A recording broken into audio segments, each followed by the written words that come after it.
కన్నారుగా, ఎవరి కోసం పెంచరు? నన్ను అడిగే ఉన్న కన్నారని.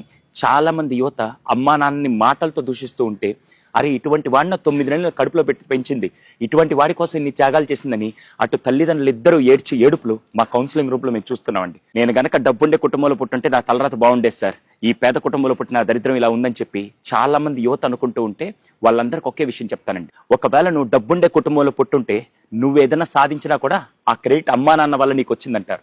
అదే నువ్వు పేద కుటుంబంలో పుట్టి నువ్వు సాధిస్తే నీ వల్ల అమ్మా నాన్నకు పేరుస్తుంది.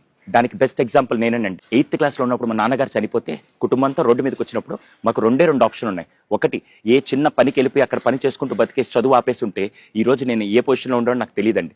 కానీ నేను 2 ఆప్షన్ చూస్ చేసుకున్నాను. నేను అన్నయ్య ఉదయం పూట కాలేజ్కి వెళ్తూ సాయంత్రం పూట పని చేసుకోవడం మొదలుపెట్టి అలా 10 ఏళ్ళు చదువుకొని ఈ రోజు సమాజం అంతా ఒక సైకాలజీ గౌరవంతో నన్ను రెస్పెక్ట్ ఇస్తుంటే, ఒక మామూలు సాదాసీదా కుటుంబం నుంచి వచ్చి నేను సాధిస్తే అది మా అమ్మ నాన్నకి పేరు వస్తుంది. ఈ రోజు యువత అందరికి ఒకటి చెప్తున్నాను, ఒకళ్ళు రిచెస్ట్ ఫ్యామిలీలో పుట్టుంటే ఖచ్చితంగా నువ్వు ఏదైనా సాధించినా అది అమ్మా నాన్న వల్ల నీకు వచ్చిందంటారు.